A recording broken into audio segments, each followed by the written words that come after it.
we actually have 60 people signed up for this class, but a lot of them don't take it live. So I guess they must be listening to the recordings. And I assume that if y'all are properly signed up with GoToWebinar, that you should be getting an email within a few hours of class ending to let you know that there is a recording that you can review. So hopefully you're getting those warnings or those messages. And if not, make sure to let Magellan and hopefully fix the system so that you do get them. Okay, so there are some questions that have come in, but I think at the end of the class, this chapter 2 is not very complicated. So I think I'll go through that first, and then we can have all the questions answered after. So let's move on to the general concepts in chapter 2 and define what is a wave. So as I mentioned in my book, it's surprising to me, it was very surprising to me when I wrote my book 30 years ago, that the whole wave theory is based on this concept of waves, but no one ever defined what a wave actually is. So it's like the entire foundation of a theory wasn't even described. So I thought that was pretty ridiculous. So in my book in chapter 2, I decided it's time to define what a wave is. To do that, though, we have to properly plot a chart. So you can't really define a wave until you plot the charts properly, and then it becomes fairly easy. Go to the next page here. So there's various ways you can plot charts. Obviously, there's candlesticks, there's bar charts, there's close-only charts, and all these different possibilities. Bar charts won't show proper wave development, and they also distort reality because it gives the impression that the low and the high happened at the same point in time, which of course is not possible. So as a market unfolds, sometime during the day or the week or the month or the hour, you're going to get a high that happened first and a low that happened first and a high that happened second. And you want to see that flow from one point to the other. You need to see that change in direction.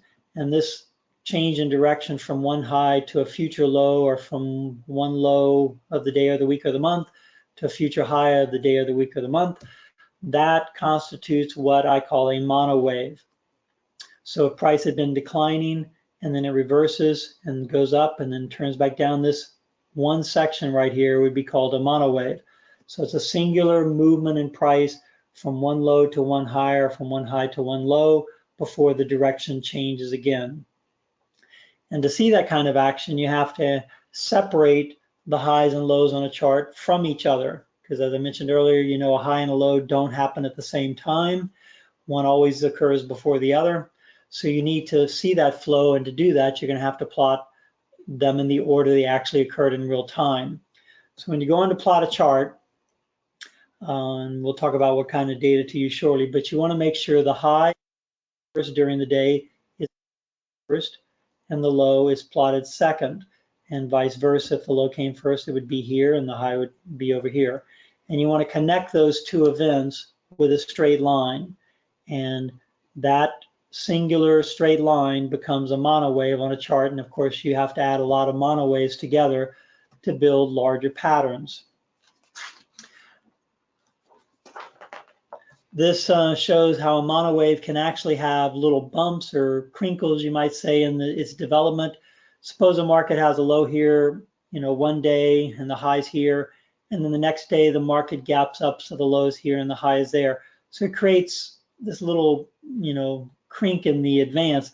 But as long as this doesn't change directions, this would still be considered one continuous mono wave.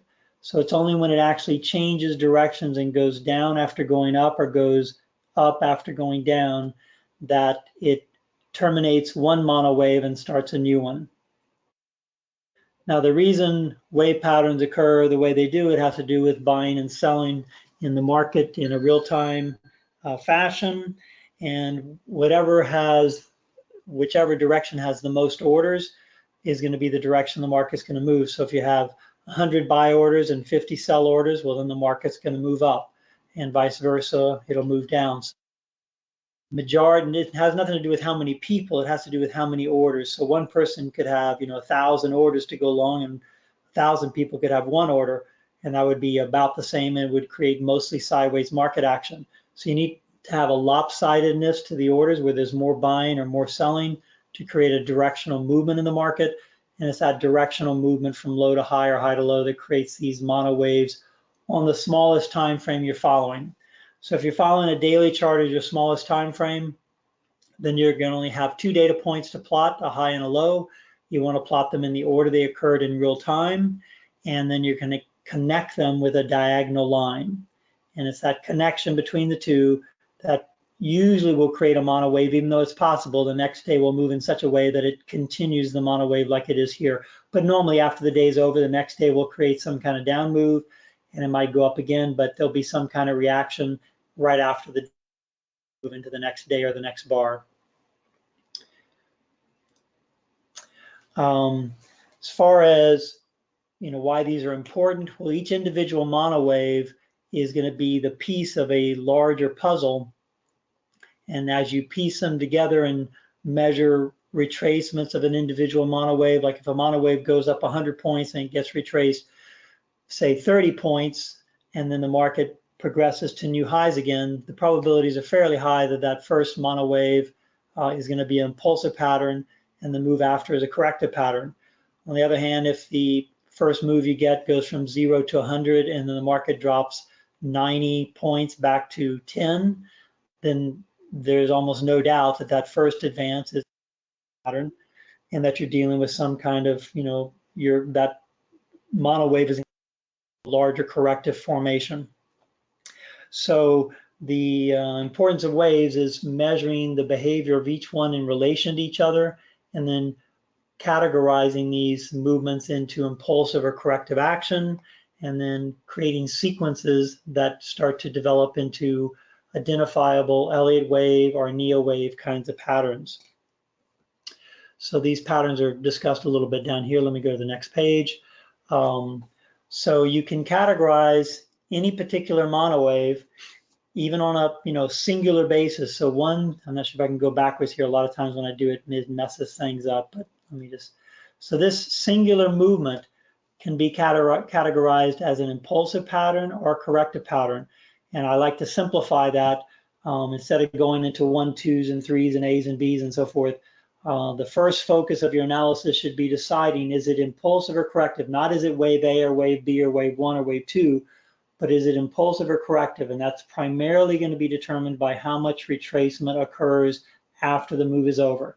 So if this move occurred on a chart and the retracement is somewhere between about 38% and 61%, that would strongly suggest this is an impulsive pattern. If it's less than 38, and especially if it's less than 33%, it would guarantee this is almost certainly corrective, not impulsive. And if it's more than 61%, it would indicate this is corrective, not impulsive. So it's only in that sweet spot between about 38 and 61 that you can be relatively certain that the prior move is an impulsive pattern, and you would put what I call a :5 or a number 5. I put the colon there because to the left of the colon, that's where we can place A, B, C, 1, 2, 3. To the right of the colon is the internal structure. An internal structure of a move, if it's impulsive, is considered a 5-wave move. If it's corrective, it's considered a 3-wave move. So :5 would be placed here if the drop after is around 38 to 61%, and then the market advances back above this high. If it's comfortably less than 38, and especially if it's less than 33%, then I would call this a :3. If it's more than 61, I would call this a :3. So again, it's only in that sweet spot between about 38% and 61% that you can comfortably assume this rally is impulsive. And it's as you go through each one of these waves and combine them, tracking, each advance as impulsive or corrective, that you then can start to piece together patterns. So a typical series might be a 3-3-5 would create a flat pattern, or a 5-3-5-3-5 might create an impulsive pattern. So that's why we start off with the most basic structure, dealing with the 3 segments or the 5 segments, and just numerically labeling them that way. And then after that's done, we can start to move on to more important and more sizable structures that combine to indicate certain kinds of psychological development. Now, degree is, even though a lot of people dive into the degree concept pretty early and they dive into the ABCs and 1, 2, 3s pretty early, those really should be left to later. They're not terribly important when you're a beginner, and they're not going to help you virtually at all during the initial construction of a chart. So realize that degree is the most flexible concept with both orthodox LA wave and neo wave. But once you've decided on something being a particular degree, then that defines what that degree is on a chart. So you could pick any name you want. You could say something's a primary degree, a minor degree, a major degree, super, you know, terminology right now, but primary degree and so forth. So whatever you pick, once you've picked that for a series of waves, and is that constitutes the standard price, time, and complexity for that particular degree. So if you were combining, say, 9 segments and they were combining into a flat pattern, that those 9 segments, based on the complexity of 9 mono waves and the amount of time it took and the amount of price it took, would then become the general proxy for the degree that you give it. So if you call that a primary degree, then you'd have to measure everything of that kind of complexity, price, and time as a degree pattern, with some flexibility a little bit above and a little bit below. But once you name something, that defines what that particular degree is. But we're not going to spend very much time on degree now, so I'm going to move on to the next section. As far as labeling waves, this is where you move from the 3-3-5s or the 5-3-5-3-5 sequences, and you start placing labels on it. Now, the reason I don't focus on that initially is because to go from a sequence, say a 5-3-5 or a 3-3-5, to go from a sequence and then eventually calling that a flat or a zigzag requires a lot of other tests that you place on the pattern.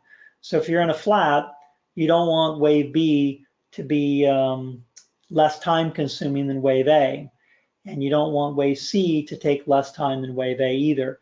So there's tests that you have to do after you think you might be working with a flat, that there's rules the pattern has to follow before you can actually call it a flat.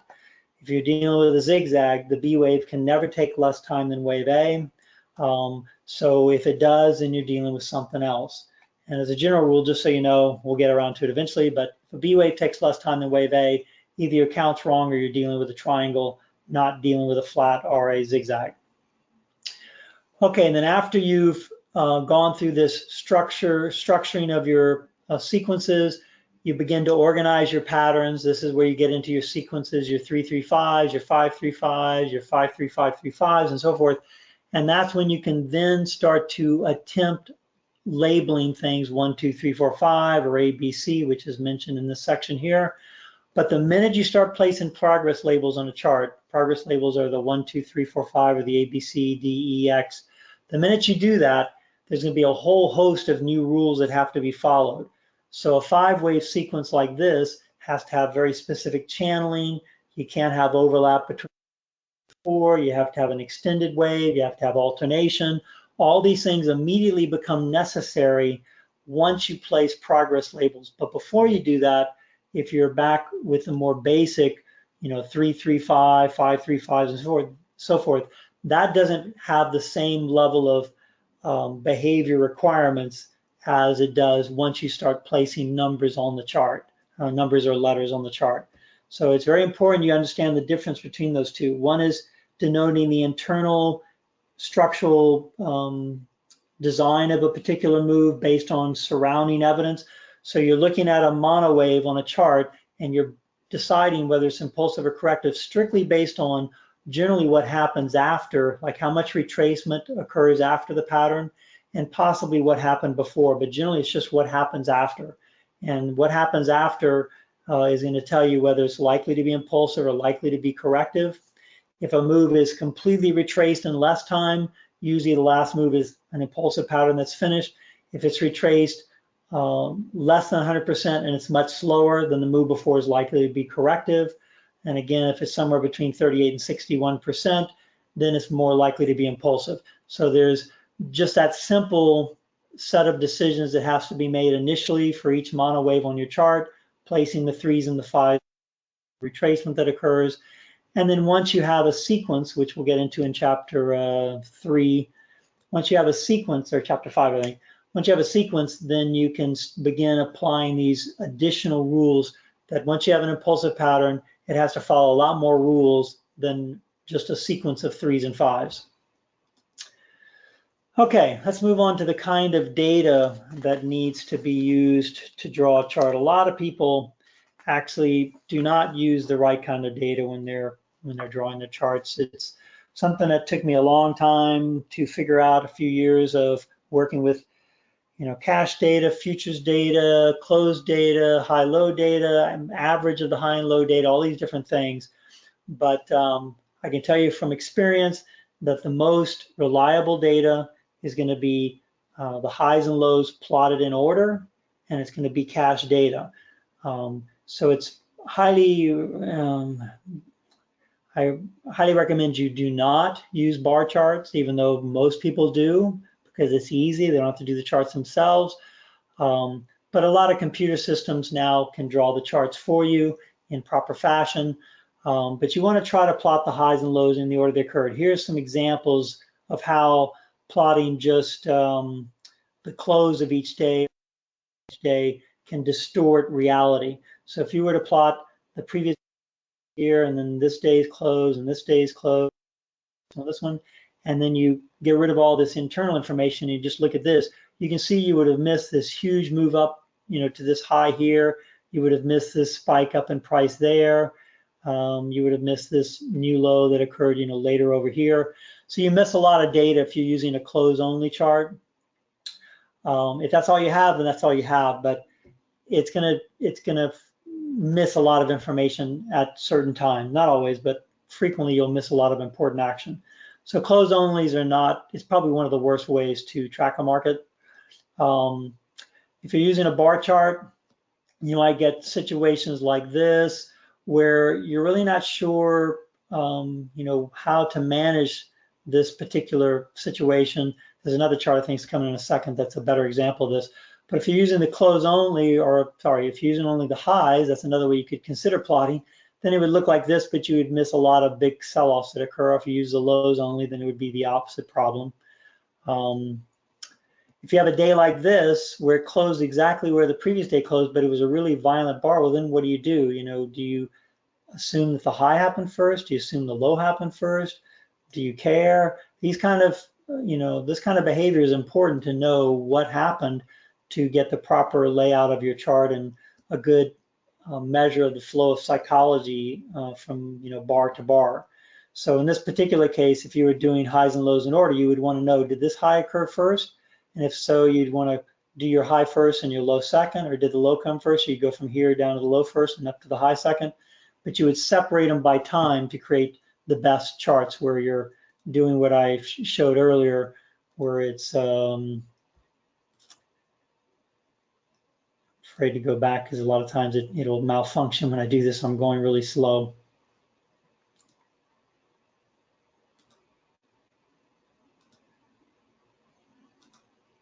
Okay, so you're not wanting to use the vertical bar, but you want to have them flowing. So you're getting this flowing action, and that's what reveals wave patterns, and it becomes very easy to understand them. Oh, there it goes. I'm gonna probably have to close it and reopen it. Give me 1 second. I still have no idea why this happens all the time. Some kind of weird thing with Kindle. Okay, so getting back to where we were.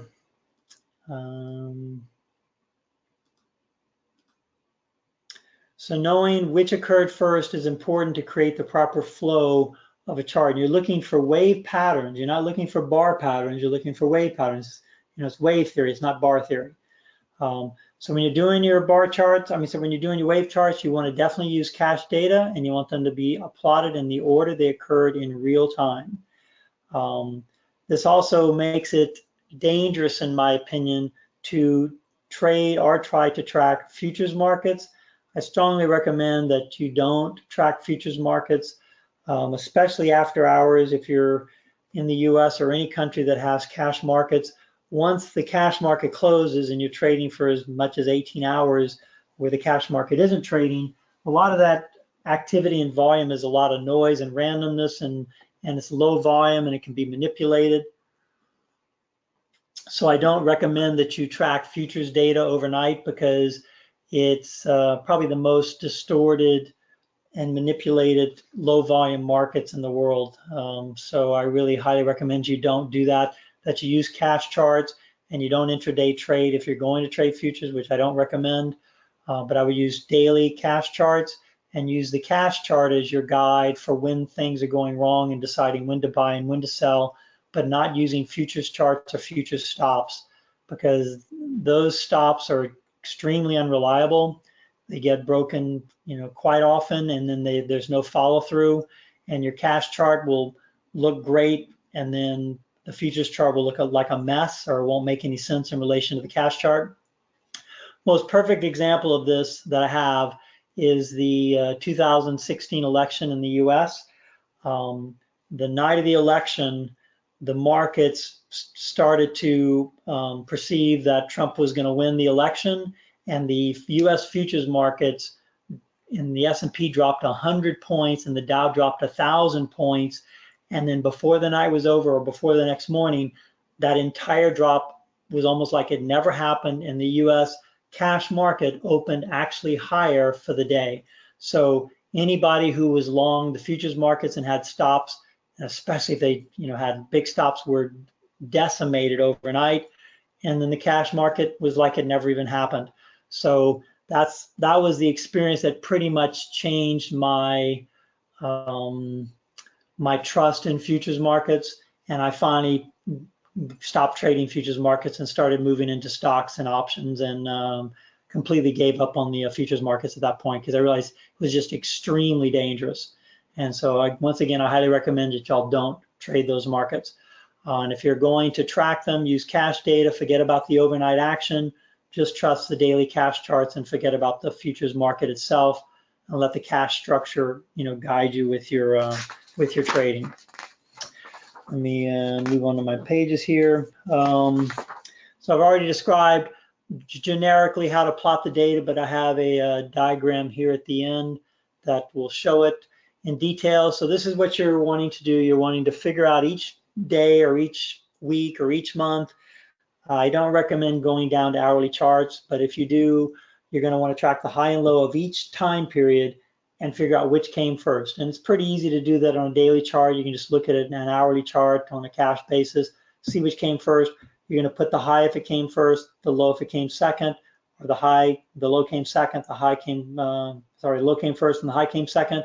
Whatever the sequence is, you want to plot them and you want to separate them by time. So each dot, there'll be 2 per day or 2 per bar, 2 per week, 2 per month. You want to separate them by an equal amount of time. You don't want to try to plot the point in time where the high occurred and the low occurred. I've tried it every imaginable way, and trust me, they need to be equally spaced apart to create reliable, comfortable, predictable price action. So no matter if the high came in the first minute and the low came in the last minute of the day, you still space them apart and then connect each one of these with a straight line, and that starts to create individual monowaves that then combine into larger wave patterns that can be identified by placing your 3s and your 5s based on retracement, and then starting to combine those 3s and 5s together into sequences that create flats and triangles and zigzags and everything else. As far as how many charts are necessary, I would at the very least start with a monthly high-low chart in the order that the pattern started. Now, in my book was written 30 years ago. So in my book, because I didn't have 30 additional years of experience when I wrote it, I thought that the best way to do wave analysis would be to start from the lowest time frame way up. But doing this 37 years now, I can tell you by far the much better way to do wave analysis is to begin from the longest time frame that you can get data on, and you want it to be daily, weekly, monthly, and if you go above monthly, you want it to be 6 monthly, and if you go above 6 monthly, you want it to be 2.5 years or 3 years. So the reason I go to 6 monthly is because a month isn't quite 5 weeks. A day is exactly 1 week, but 1 week, 5 weeks isn't exactly 1 month. It's a little bit off. So to make up for that few missing days, I go from 1 month to 6 months instead of 5 months. And then from 6 months to be perfectly compatible with the sequence from daily to weekly to monthly to 6 monthly, you want to go to 2.5 years. That's too difficult to do. You can go to 3 years, but you want the highs and lows to be plotted for each one of those time frames in the order they occurred in real time. Highs and lows for 6 months is usually about as far out as you can go unless you're dealing with 100, 200 years of data. Then you might need to go to a higher time frame. But you're trying to get your charts to look relatively manageable and not too complicated. So when you're looking at your chart, if you count the number of monowaves that occur on the chart, you don't want the number to exceed about 55, and you don't want it to be less than about 13. The comfort zone is somewhere between 13 and 55 monowaves. If your chart is a lot simpler than that, you need to drop to the next lower time frame. So let's say you're working in a monthly chart and you only have 5 monowaves. Well, then you're going to have to go to a weekly chart to get more complexity so that you can actually interpret what's going on. You need at least 13 waves to have a good chance of properly interpreting what you're looking at.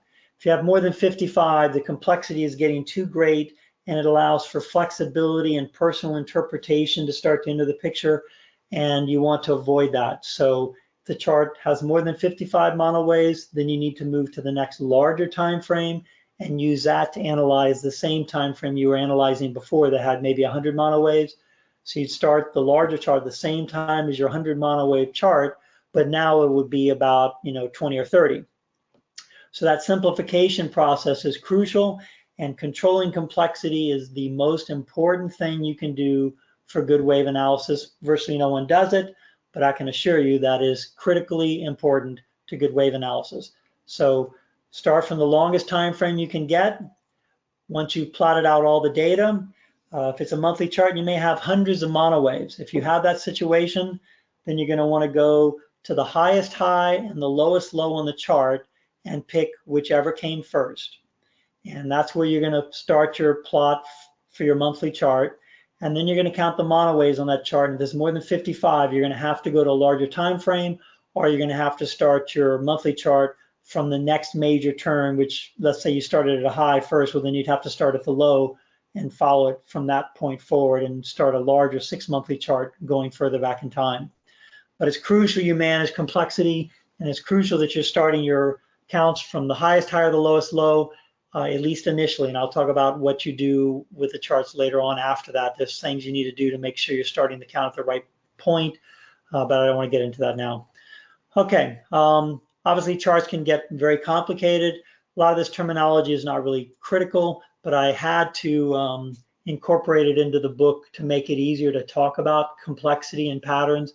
So a polywave pattern would just be a 3 or 5 wave kind of pattern where there's visible complexity but not a huge amount. And then macro waves would be much more complicated patterns. It just is a relative visual phenomenon, of how complicated the patterns are. Once you've gone through the process of deciding, is this move corrective? Is this one impulsive? Is this one corrective? And again, that's primarily going to be decided by how much the move gets retraced. If it's more than 61%, almost certainly the move is corrective. Unless the retracement is really fast, then it might be impulsive. We'll get into all those rules later, but you're going to basically be placing these 3s and 5s in sequence, which is going to begin in chapters 3 and 4. We're not going to do that in chapter 2. So that takes us to the end of this section. I think this would be a good time to see if anyone. I don't see, let's see, there is a question that did come through. Let's see what this is. Well, actually I have quite a few. Okay, good.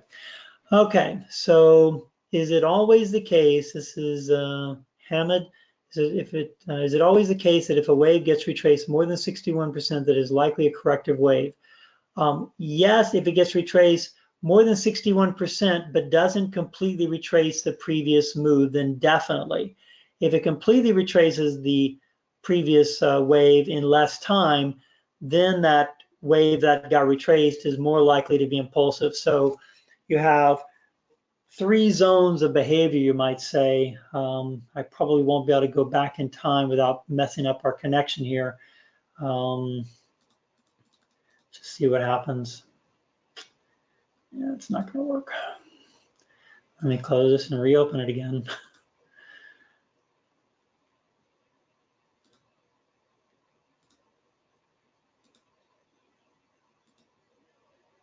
I wonder if I went this way, it might be quicker. Okay, there you go.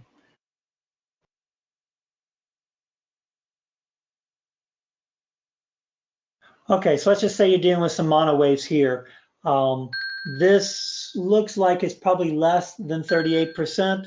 So I would probably consider this a corrective pattern, at least potentially. It's hard to say when you're dealing with very simplistic structure like this. But if it's less than 38%, especially less than 33, the odds are pretty good this is a corrective move.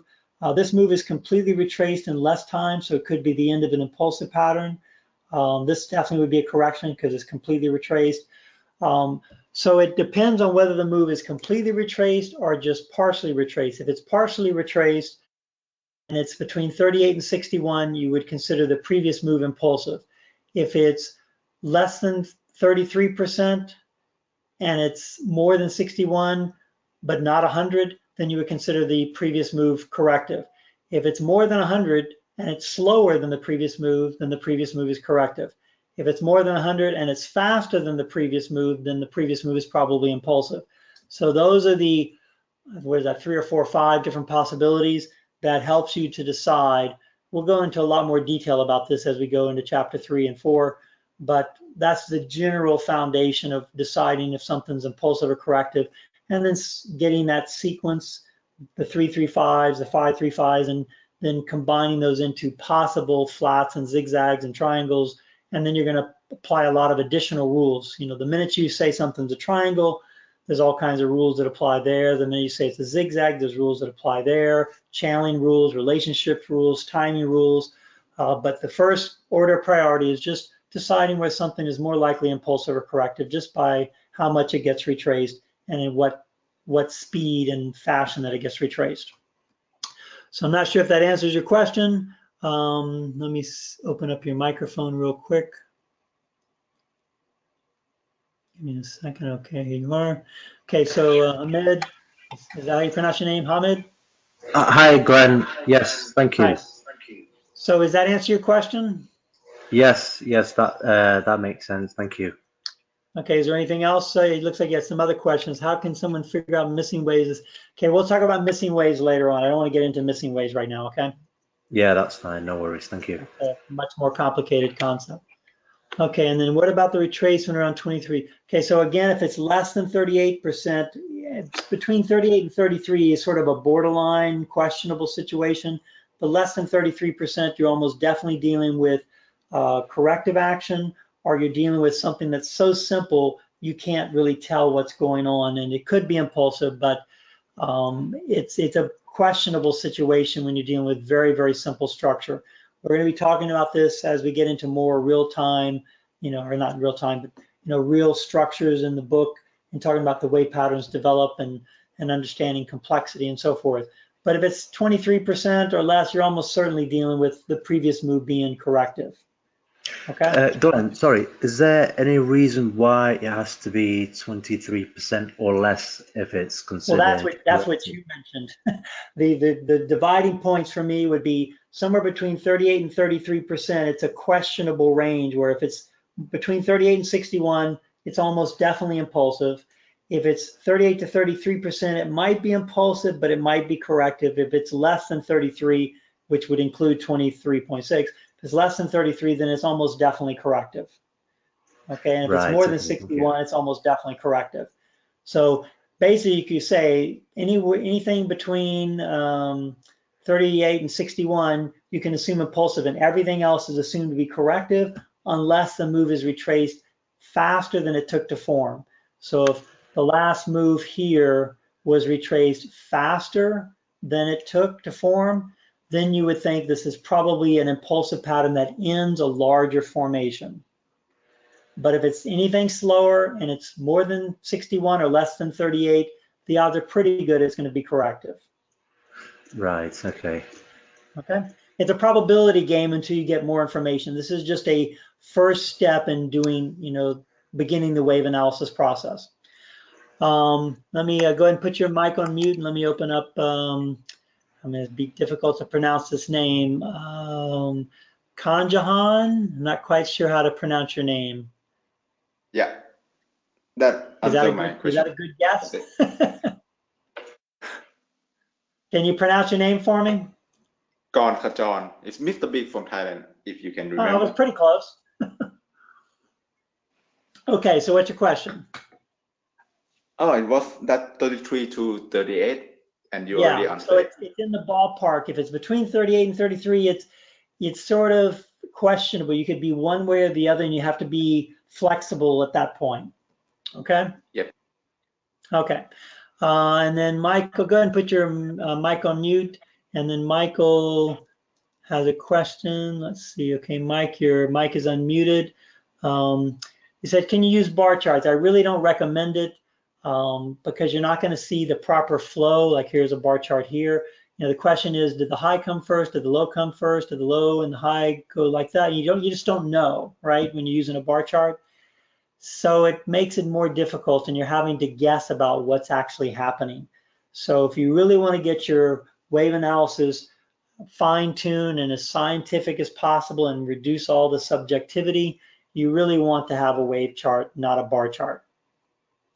So Glenn, you would need intraday data to really do this. Would that be the case? Yes, all you have to know is, did the high come first or did the low come first? So you just plot an hourly bar chart and you can usually figure it out from that. And once you know, then you would plot the high if it came first and the low second, or if the low came first and the high second, but you want to separate them by equal spaces of time, no matter where they occurred inside of that half day or half bar time frame. And then you want to connect each one of them with a straight line. Okay, thank you. Okay, yeah, so Hamid, if you can put your mic on mute, Michael. Hamid, obviously I answered your question, I think, about candlesticks. I really don't recommend them because of the problems that you can't really always tell which came first. And it doesn't create good wave patterns. Remember, this is a theory about wave analysis. So you want to see the waves unfold, and you want to see the psychology unfolding from the high to the low, or from the low to the high, and see in the order they occurred. So let's see, who has this question? This is Evgeny. Looks like you're saying, let me go and unlock your mic. Okay, it's unlocked. You're asking me about simplification in larger time frames, how to avoid emulation, mimicking, impulse. Okay, so the larger time frame will help to eliminate most of these decision processes that you would go through if you started from your smallest time frame and worked your way up. By starting from the largest time frame and making sure you're using a chart that's between 13 and 55 monowaves, that controlling of complexity will automatically force you into decisions that are not personally induced. So if you're doing good wave analysis on a chart that's not complicated or too simple, it's going to avoid your ability to massage the data to be what you want it to be. So if you're limiting your complexity and you're bearish a market, but the structure is bullish, you're going to be forced into turning bullish if you're doing, if you're following the rules. But if you got lots of complexity, hundreds of monowaves, you can flex and manipulate the way things are labeled quite a bit, and it produces bad wave analysis. So that's the most important reason of starting from the largest time frame and working your way down and controlling complexity. I don't want to get into emulation and mimicking right now. That's going to be for chapters, I think, 10, 11, and 12. But most of those problems will be avoided by starting from your largest time frame, controlling complexity there, and then as you work to smaller time frames, you're going to always start your smaller chart from the last important turning point of the bigger chart, so you're never getting into complexity issues of having a chart that takes, hundreds of monowaves. So if a monthly chart, say, tops in January and it goes through December, and you have, monowaves on that chart, that's not very much. But the last important turning point on that monthly chart, let's say it's wave 2, the start of that the end of that 2 wave will be the beginning of your weekly chart, and that complexity will be controlled because it's starting from a much later date. You're not starting back at the high in January. So you're always continuously making sure that as you move from the larger to the smaller time frames, you're constantly beginning your smaller charts closer and closer to the current date to keep that complexity under control. So Evgeny, I'm not sure if that answers your question. Thank you, Glenn, very much. And if I may Okay. ask you, if we connect, if we plot. Can you, your mic, it's very hard to hear you. Can you move closer to your mic or turn your volume up? Am I getting across? Man, it's really hard to hear you. Talk loud. Yeah. Can you hear me, Glenn? I can hear you, but it's still hard to hear you. So just talk as loud as you can. Okay. So I just wanted to ask you about weeks. For example, if you plot the data by hand, so if you connect the weeks, the lowers, and the extreme highs, then those weeks, they can be very short-lived, and they can not. It's not necessary that they end a certain pattern. So how to avoid it? Well, when you're plotting your charts, you're going to just plot the highs and lows in the order they occurred on all time frames. And as you go from your monthly chart, let's say you do your monthly analysis and you figured that you just began a new 5-wave move from the low in January, and it's going up to, from 0 to 100 over the year. Well, as you move to your weekly chart, you're probably going to start that from the low of wave 4, and then you're going to strictly use your weekly chart to figure out the structure of just wave 5. Okay? Yes. And then as you go from your weekly chart to your daily chart, you're going to start your daily chart at the small wave 4 within the 5th wave and figure out the internal structure of that final 5th wave. So each smaller chart starts at a much later date with the last important termination, and that's where you begin your analysis on the smaller time frame. Thank you. Thank you very much. Okay. Okay, Yes, so I guess that takes care of that question. Let's see if there's any more coming in. I do have some emails that came in. Go ahead and put your mic on mute, Evgeny. And yes, thank you. Mohit, let me unlock your mic here. Okay, so your mic is unlocked. You're saying in the case the market moves from high to low and then closes almost near the high, then how do you, okay, so remember, going into the next bar, if the high came first and the low came second and the market recovered all the way back up, when the next bar opens, you're going to have movement going back up. So you generally don't need to worry about it. But if you're aware of something weird that happened and the market's not registering that high or low, your primary goal is to try to always make sure you get the extremes that are reached between highs and lows. And there's rare occasions where you may have to do what I call a triple plot of a day, where you have the high, the low, and the high, or the low, the high, and the low. But that would only be in cases like what you just mentioned, where you start at a low, go up to the high, and come all the way back down, and then the next bar, the next day, doesn't properly register what actually happened, and you have to sort of force it into the structure. But 9 times out of 10, that's not anything to worry about. And if you start your analysis from the largest time frame and you work your way down, generally the wave structure of the larger time frame will force you into the proper wave count anyway, and it doesn't become an issue. But just be aware if there's any crazy volatile action on a particular bar, a particular day, a particular week, that you may need to add in that one extra piece of data to show what actually took place. But most of the time, it's not necessary. Does that answer your question? Yes, Glenn. Thank you. Okay. So let me go ahead and go through the emails. I've closed my email, but I'm going to go ahead and reopen that here. Okay. So this one was from Evgeny. Says, I think this is what we've already talked about, the candlesticks and so forth. So let me go ahead and open up your mic one more time. So Evgeny, your mic is actually still open. Does this answer your question that we went through already? Yes. Thank you very much, Glenn. Go ahead and delete that. And then HK, that must be Hamid. Yeah, Hamid, okay. Regarding external kinds of technical tools, I've never used that kind of stuff, and I suspect it's one of the reasons that I was able to discover as much as I did about wave theory, because I wasn't using external indicators to help me learn how to count waves and to do the hard work for me. So if you're following the rules in my book, you begin your analysis from the largest time frame and you work your way down, you're not going to need any of this kind of stuff. And most of the time it might distract you or lead you into believing things that aren't actually true and making false connections between certain kinds of behavior that don't exist. Like, for example, when you're in a corrective environment, that's when overbought and oversold indicators are likely to work the best. When you're in an impulsive pattern, that's when moving averages are likely to work the best. When you're in, let's see what other situation, if you're at a major termination, major trend termination, virtually no technical indicator will actually allow you to call the end, except maybe sentiment like extreme bullishness or extreme bearishness might help you do that.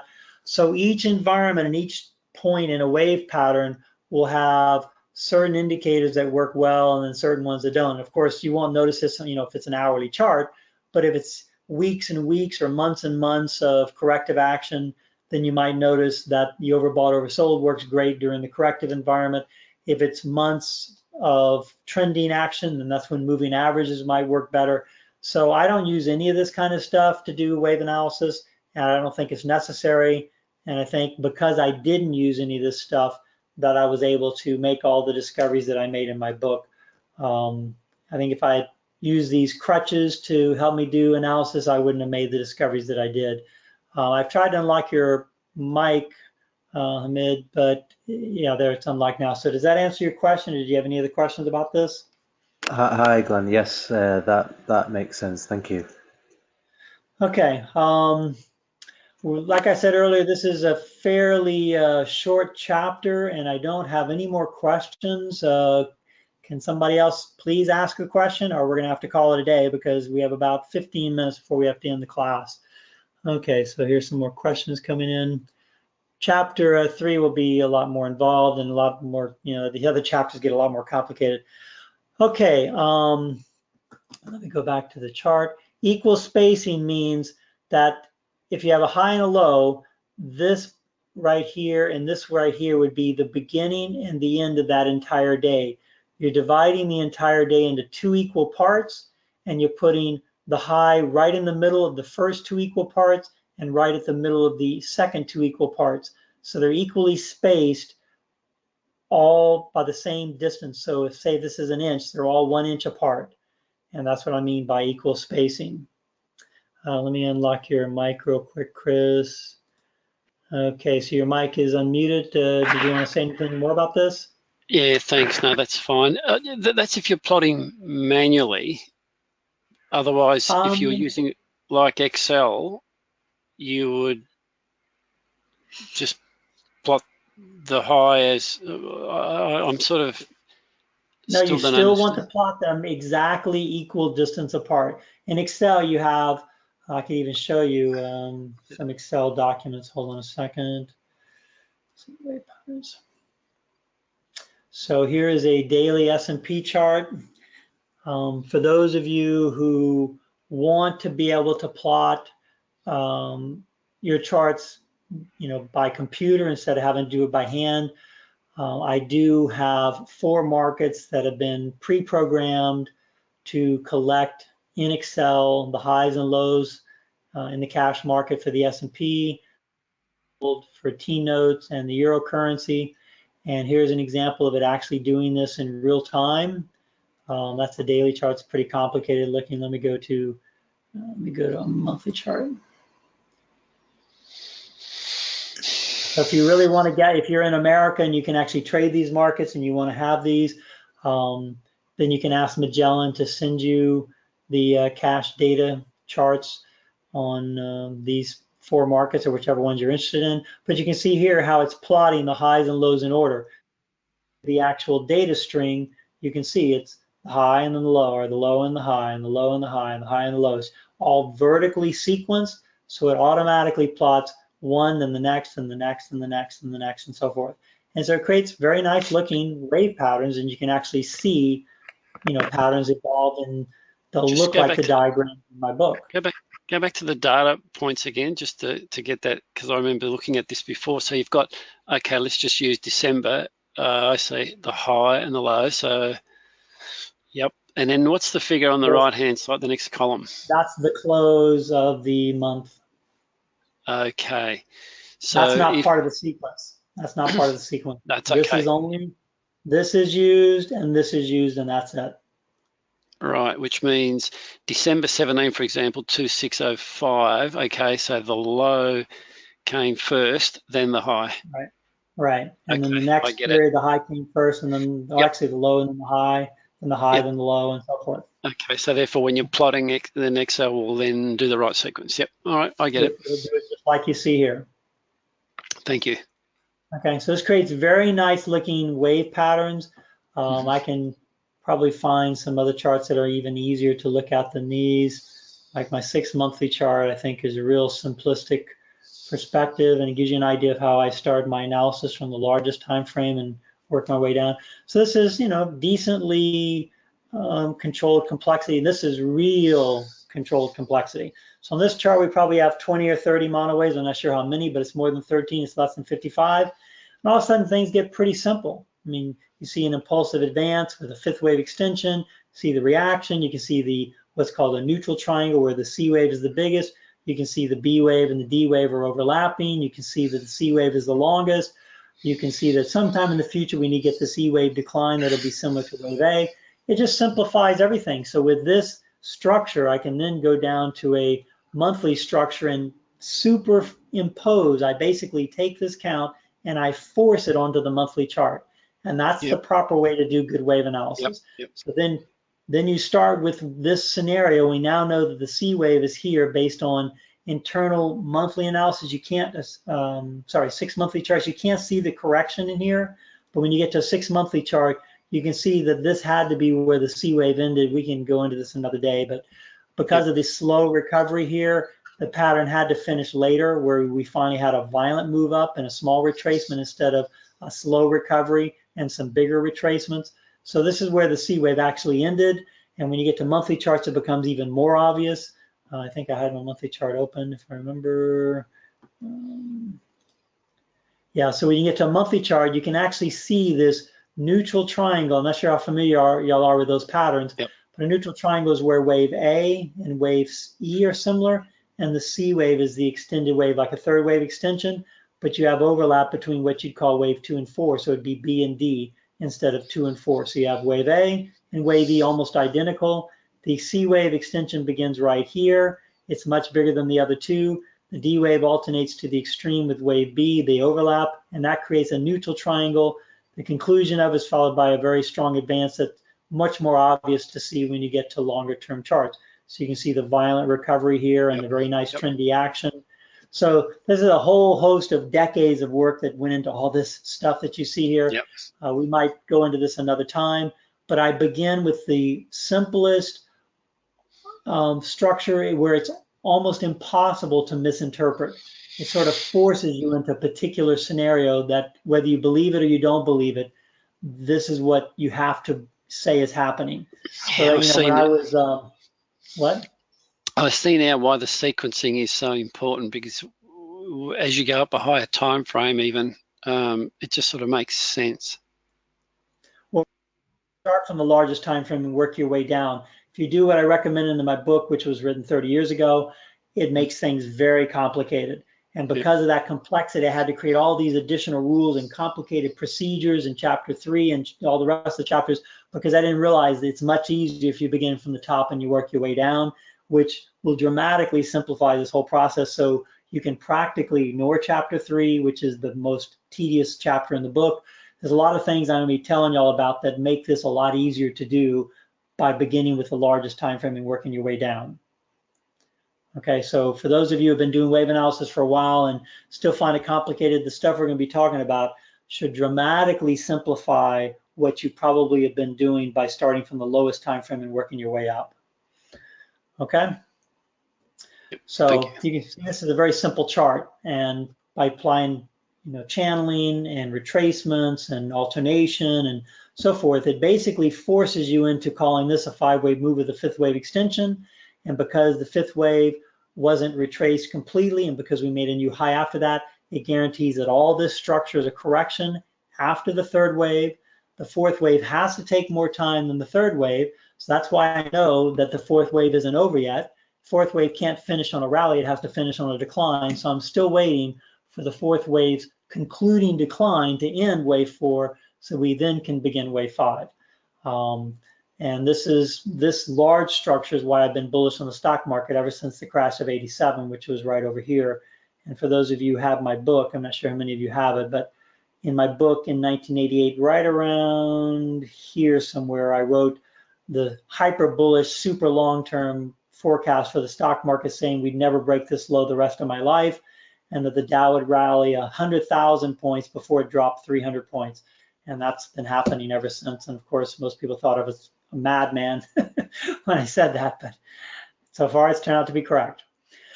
Okay, so let's see if there's any more questions coming in. Anybody whose mic is unmuted, just please close that. So let's see, I have a question, quite a few new questions here. Chris, what do you mean by equal spacing? I already went through that. Punchai says, can you please explain more about how to deal with degree objectively? Let's leave degree for another day. That's not very important right now. It's really the most nebulous and flexible concept of wave theory, so it's not that important to deal with it. How to deal with it once you decide something is a particular degree, how we deal with it from that point forward, okay? So let's move that, leave that for another day. You can write that down and ask me maybe after we get through chapter 4, chapter 5. Yeah, the third data point, Mohit, is the close of that time frame, but is not included in the data plot. Okay, Michael saying, that helps me understand why wave C ended later, not on the deep low. That's right. The C wave on a 2.5-year chart, you could say the C wave is here. But when you zoom in, realize that this is, as you zoom in and get increasing complexity, patterns that finished at the low on a large scale will finish later, right? Patterns that finished at the high will finish later and later to the right at a lower level. So increasing complexity always forces the conclusion of a low to be later, the conclusion of a high to be later and lower. That's just the way it always works. There's virtually no exception to that unless you have a blow off top and it immediately starts to crash.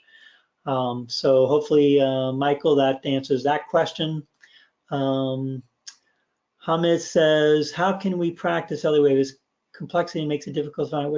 I would always start with the largest time frame that you can get, and then you want to simplify the structure like this. So if you have hundreds of data points, keep breaking the chart down from the highest high to the lowest low until you get only between 13 and 55 monowaves. So let's say you have 100 and you started from the highest high of the last 10 years.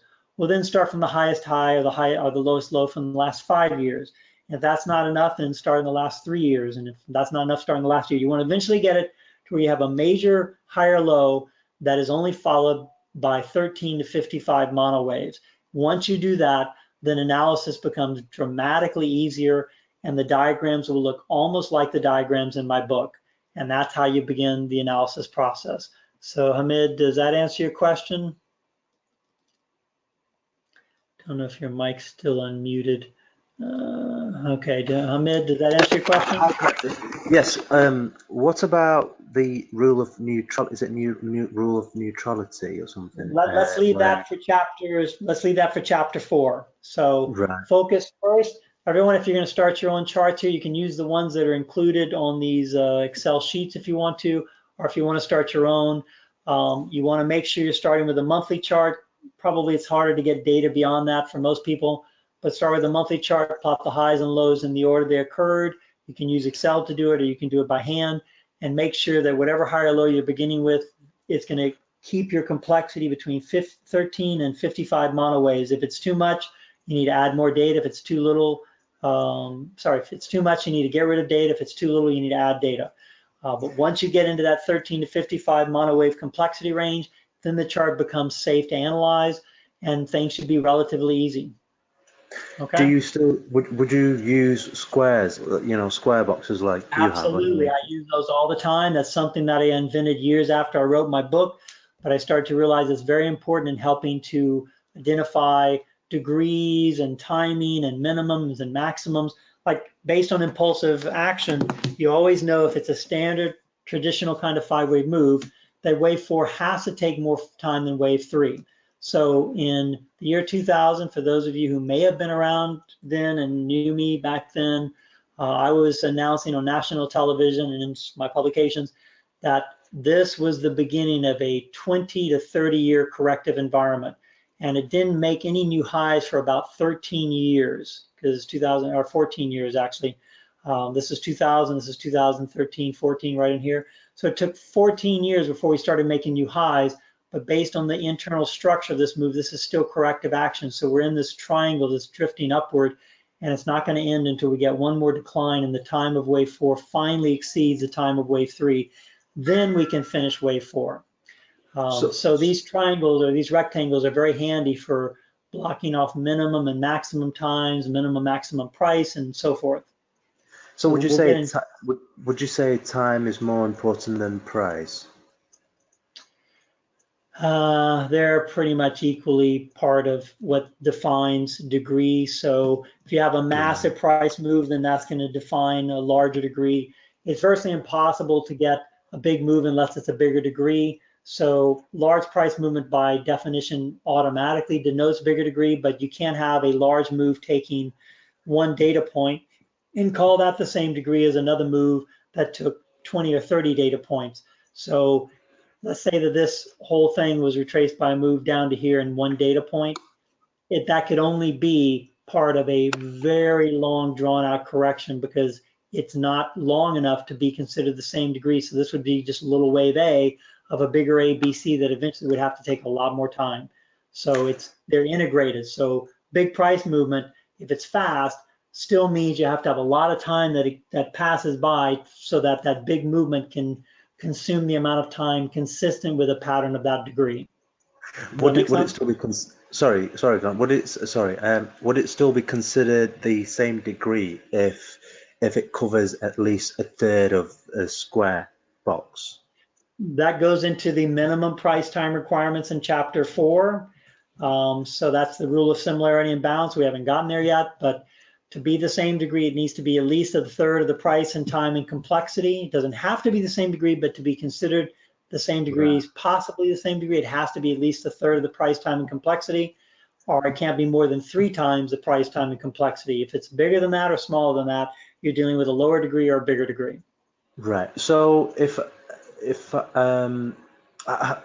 does it still apply the same to, say, any markets like the crypto markets? Yeah, or it applies to all markets, all time frames. Right. Okay. And if, say, I wanted to analyze, say the Bitcoin market on an hourly price chart, I'd have to use the bar chart and use the squares, FX square, and analyze it with. Well, if you're going to use bar charts, I don't recommend it, but if you're going to do wave analysis on a bar chart and you know the time frame that a correction took or an impulsive pattern took, then you can use that to project the minimum time going forward for the next pattern. Right. Okay. Yeah, but making sure that I'm still using the squares, like you have. Well, you have to know how to use them. So, like if you're talking about a fourth wave in relation to third wave, it needs to take more time. If you're talking about a B wave in relation to an A wave, depends on if you're in a flat or zigzag or a triangle. There's different rules for different patterns. So you need to know what the rules are. Okay. Right. Okay. Okay. Thank you. Well, we need to call it a day. There's a lot of other questions. So if you have a question that wasn't answered, there's several people that had questions. Can you write those down and we'll go over those next time? Because I need to take a break before my next class starts. So I will call it a day and we will talk next week and we'll begin what is the most difficult chapter in the book, but I'm going to try to make it a lot simpler for y'all to understand and to make use of. Okay, so I will talk to y'all next week.